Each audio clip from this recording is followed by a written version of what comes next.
Attention, le rapport 139 est un document nécessitant une accréditation de niveau 4 au plus. Le personnel non autorisé est prié de fermer les documents et d'aller se signaler à son supérieur le plus proche. Tout contrevenant sera sanctionné.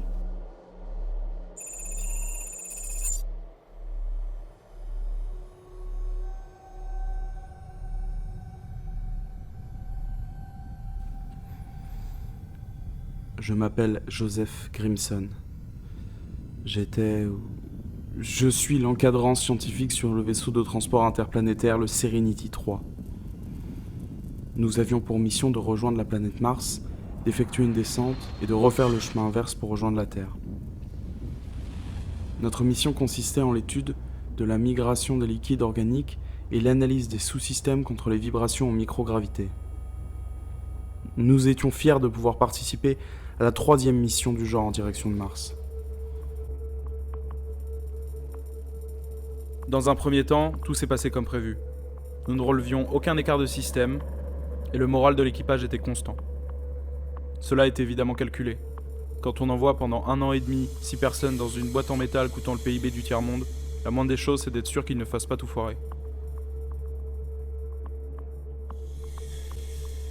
On était conditionné psychologiquement à ce type d'expérience. Mais le vivre réellement, je crois pas que quelqu'un soit vraiment préparé à ça. Encore maintenant, je le sens gravé au fond de moi. L'euphorie des débuts, les réussites, et puis vient l'ennui. L'ennui encore l'ennui. Vous pouvez pas imaginer que l'effet de la routine. Puis vient l'angoisse, puis la colère, l'impuissance, l'effet boule de neige provoqué par l'accumulation des émotions. Les miennes, celles des autres. Et au bout, il y a les conséquences. Seigneur, les conséquences.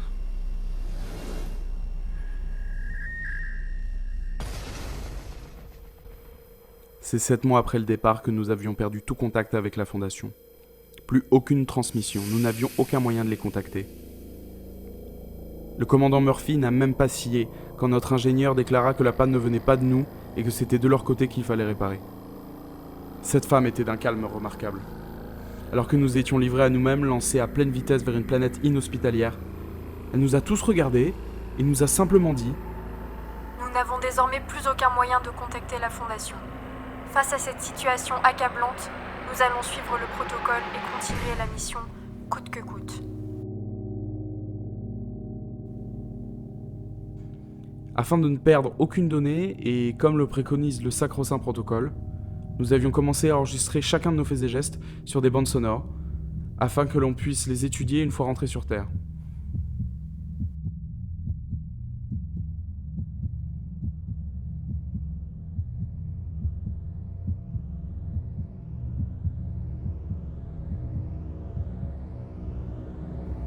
Nous étions 6 à bord du Serenity 3. Encadrant scientifique, Joseph Grimson. Pilote Jade Basset. Officier scientifique, Krista Komarov. Commandant Murphy. Ingénieur, Tom White. Docteur Amelia Chaffee.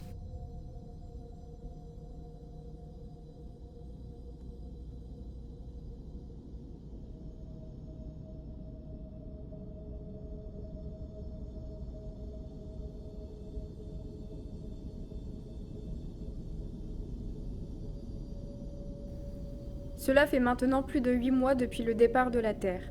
8 mois qu'on ne voit plus cette couche terrestre. Nous avons atteint notre objectif. Mars est enfin à portée de nos capteurs et pas seulement. Vous verriez l'équipage, comme des enfants à rêvasser au hublot. J'en soupçonne même certains de faire traîner leurs tâches quotidiennes pour rester plus longtemps devant ce spectacle titanesque. Je dois avouer que je me suis moi-même surprise à rester bouche bée. La vue est tout simplement incroyable. Nous voilà, ça y est. Nous avons atteint la planète rouge. Ce ne fut pas de tout repos, mais le moral de l'équipage est au beau fixe, et ce, malgré la recrudescence de travail en vue des préparatifs de la descente. Nos 3 astronautes prêts à débarquer sont enviés par les autres membres de l'équipage. Mais personne n'est plus qualifié que Grissom, Komarov et Basset pour ce qui les attend en bas. En absence de contact avec la Fondation, j'ai ordonné de suivre les instructions précédentes ainsi que le protocole. Les étapes de la mission vont se faire respectivement dans l'ordre. Séparation du module de descente. Descente vers Mars assurée par Jade Bassé. Une fois sur site, notre équipe aura plusieurs expériences atmosphériques à réaliser ainsi que plusieurs sorties extravéhiculaires. Préparation de la combinaison et un scaphandre. Descente du module. Pose des pieds sur le sol martien avec son intrinsèque phrase pour inspirer les générations futures. Pose du drapeau. Réalisation des expériences, comme l'expérience Biomex, consistant à exposer au vide spatial de nombreux organismes terrestres afin d'observer l'impact de cette explosion. Cela a impliqué de prendre des échantillons de différents organismes, bactéries, algues, lichens, champignons. Mettre en place l'analyseur de plasma thermique et suprathermique. Au total, notre équipe va passer 16 heures au sol. 16 bonnes heures durant lesquelles nos échanges vont être très réduits à cause de la consommation d'énergie des communications hors atmosphère. Ici le commandant Murphy du Serenity 3, terminé.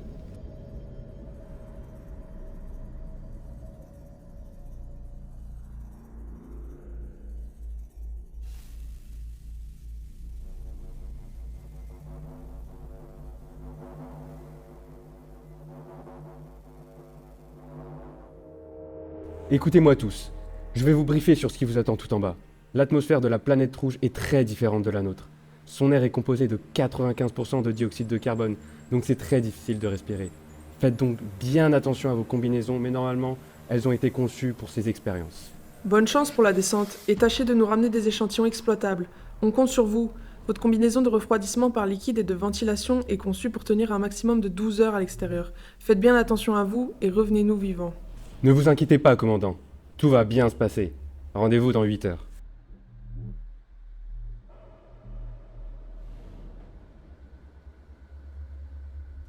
Module de descente, vous me recevez? Affirmatif. Prêt pour séquence de largage. Prêt. 5, 4, 3, 2, 1, largage. Je me place sur le vecteur d'entrée. Prêt pour l'allumage. Manœuvre en cours. 5000 mètres, Désamarrage en cours et déploiement des systèmes de freinage. 4000 mètres, Diminution de la puissance des moteurs, OMS de 50%. 3000 mètres, Moteur toujours incliné, incidence toujours négative. Diminution de la pression aérodynamique des ailes. 2000 mètres, 1000 mètres, Rentrée en atmosphère. Attention, accrochez-vous, ça va secouer.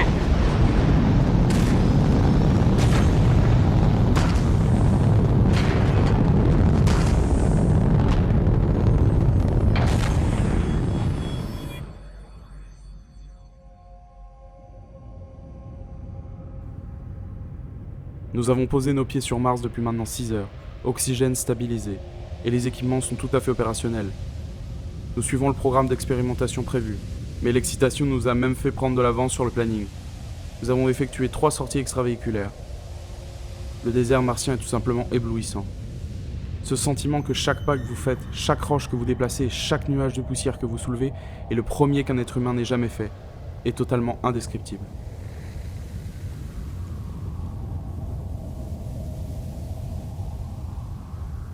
Nous avons déjà dû affronter quelques vents violents, mais notre équipement nous a protégés et nous ne déplorons aucune avarie.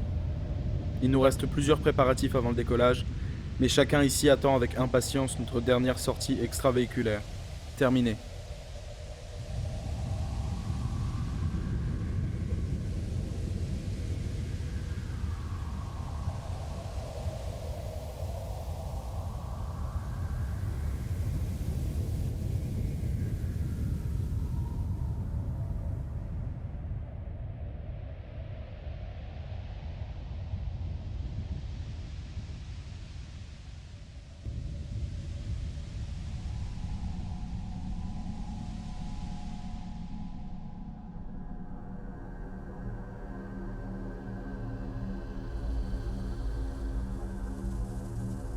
Ici l'ingénieur White.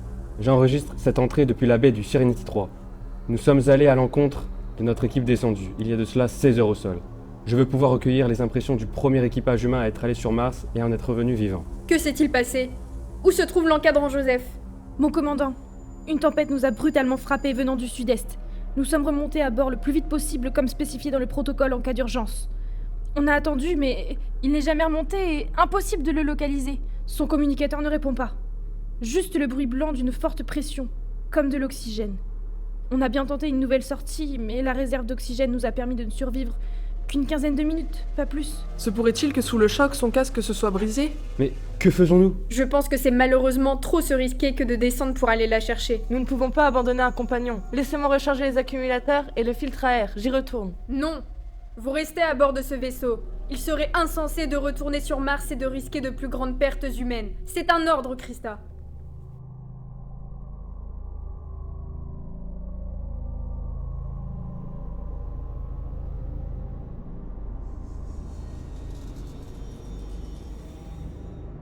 Ici le médecin Amelia Shafi. La perte de notre camarade est devenue officielle il y a environ 3 heures. Au vu du temps qui s'est écoulé depuis le dernier contact, sans possibilité de recycler l'air, sa mort est inéluctable. La commandante m'a demandé de la déclarer morte perdue. Le moral de l'équipage est gravement atteint par cette perte immense. Joseph était bien plus que l'encadrant scientifique de notre mission. Il était notre ami. Son nom restera gravé à jamais dans la postérité de l'exploration spatiale. Le vaisseau est silencieux. Il ne reste plus que le bruit de l'atmosphère de Mars. Nous avons laissé tourner les senseurs sur les alentours du site d'atterrissage du module. Nous n'avons rien relevé d'anormal et quand bien même si nous savions où était Joseph, la possibilité de le récupérer sur la planète de notre distance est physiquement irréalisable.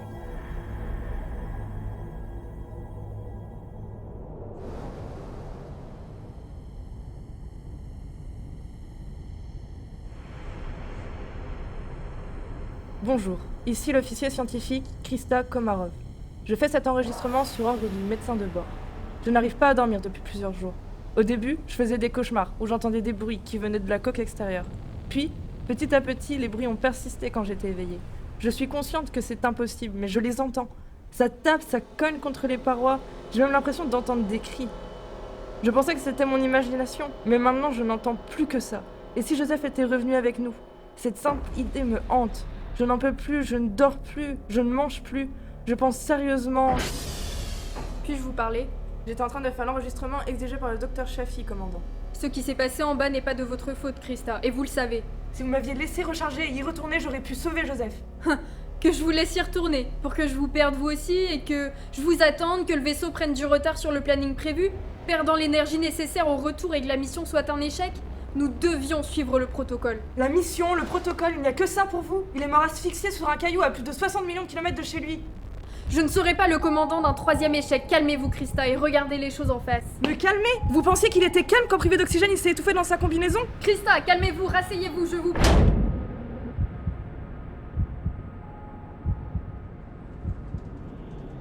Ici Tom White, c'est la panique ici. L'équipage déplore un second mort. L'officier scientifique Krista Komarov est dans un état de choc avancé. Elle s'est présentée sur le pont avec le corps de la commandante. Le médecin Shafi n'a rien pu faire. Elle était morte d'une hémorragie intracrânienne avant même que nous l'amenions à l'infirmerie. Krista est extrêmement perturbée, moi aussi. Visiblement, on est tous en état de choc. Elle dit même à qui veut l'entendre que c'était un accident. C'est le chaos total dans le vaisseau. La chaîne de commandant est brisée, le manuel ne prévoit aucune contre-mesure à un meurtre, quand même accidentel au sein du vaisseau. Nous avons enfermé l'officier scientifique dans sa cabine. Normalement, on se relève pour lui apporter à manger, mais je me propose plus pour cette tâche. Le docteur Shafi met régulièrement des calmants dans sa nourriture, non seulement pour être sûr qu'elle ne refasse pas une crise, mais aussi pour tenter de calmer son état de choc. Elle n'arrête pas de parler de bruit sur la coque, que Joseph est à l'extérieur accroché au Serenity, qu'il faut le laisser rentrer. Je sais plus quoi penser. Ces divagations ne font que monter la pression. On tente bien de faire le travail qui nous est assigné, seulement la pression est trop grande. Tout le monde est à cran. J'en ai pas encore parlé aux autres de peur de la réaction, mais moi aussi, je commence à entendre des bruits sur la coque du vaisseau. Je commence à psychoter. Si je commence moi aussi à perdre la tête, les autres vont falloir m'écarter. Je ne peux pas. C'est pas le moment, il nous reste encore des mois avant de revenir sur Terre. Je ne veux pas être enfermé seul dans une cabine. Ici l'officier ingénieur Tom White. J'ai l'honneur de présider ce tribunal de fortune à bord du Serenity 3. Suite à la délibération de notre équipage, il a été convenu qu'au vu du temps qu'il restait à parcourir avant notre arrivée sur Terre, nous ne pouvions pas laisser le meurtre du commandant sans suite. C'est pourquoi cette assemblée va délibérer du sort de l'officier scientifique Krista Komarov, accusée d'avoir assassiné la commandante du vaisseau Serenity 3, Murphy. C'est avec tristesse que nous avons laissé le corps du commandant enfermé dans un des compartiments réfrigérés de l'infirmerie. Seulement, le docteur Amelia Shafi, ici présente, a pu examiner le corps avec les appareils du vaisseau. Le commandant est mort d'une blessure à la tête, ce qui a provoqué des lésions internes. Notre équipage a déjà subi 2 pertes sur 6. Il ne reste que 4. Et vous, madame Komarov Krista, avez-vous quelque chose à dire pour votre défense ? C'était un accident, elle ne voulait pas m'écouter. Je vous dis que l'encadrant scientifique est là, dehors, on doit aller le chercher. Laissez-moi aller le chercher. Calmez-vous, Krista. Docteur, n'est-elle pas sous tranquillisant ? Bah si, je ne comprends pas, elle ne devrait pas. Remettez-lui une dose. Il est là dehors depuis des jours, il martèle les parois, il hurle le désespoir, il a besoin d'aide et nous on fait rien. Au diable le protocole, au diable la fondation. Docteur ! Elle s'est libérée ! Je peux pas, je ne peux pas le laisser. Mon Dieu, docteur ! Krista, qu'avez-vous fait ? Krista, reposez ça immédiatement, c'est un ordre. Reculez, ne vous approchez pas. Que faites-vous ?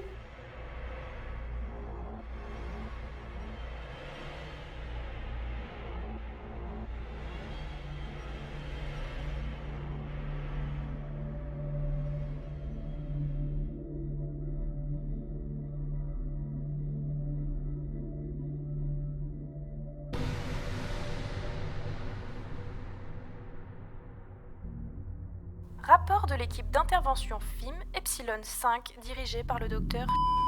Nous sommes entrés dans ce qui ressemblait à un champ de bataille. Visiblement, quelqu'un avait, à maintes reprises, tenté d'enfoncer la porte avec très peu de succès. L'exploration du pont inférieur nous a révélé plusieurs traces de lutte à travers tous les quartiers d'équipage. Le corps du commandant Murphy est retrouvé à l'infirmerie du bord. Seulement, il y avait plusieurs instruments médicaux éparpillés un peu partout et du sang. Beaucoup de sang. Ces 2 éléments sont vraisemblablement distincts, car la quantité de sang et les instruments ne correspondent en aucune mesure aux blessures du commandant. C'est en suivant les traces de sang que nous avons retrouvé Basset dans une bouche d'aération. Pour nous, il est impossible de savoir comment cela peut arriver. La bouche qui est à 2 mètres du sol est bien trop petite pour qu'une personne de la corpulence de Basset puisse s'y glisser. Il s'est avéré après désincarcération du corps que celui-ci avait eu les os brisés dans d'endroits distincts, afin d'en faire un sac de nœuds plus compatible avec la bouche d'aération. C'est sur le pont principal que nous avons trouvé les autres. Une boucherie. La tête de Tom White fut retrouvée à du reste de son corps. Le docteur Shafi fut retrouvé en partie encastré dans le siège du commandant. Cela a pris plus de 5 heures à mon équipe pour le récupérer.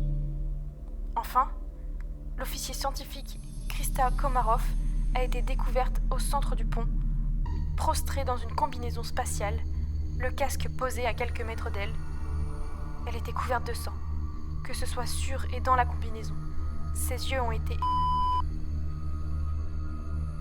Je joins à ce rapport une demande de soutien psychologique pour mon équipe, ainsi que l'autorisation de délivrer des amnésiques de classe B aux volontaires. Ce que nous avons vu là-haut, aucun être vivant ne peut réellement souhaiter infliger ça.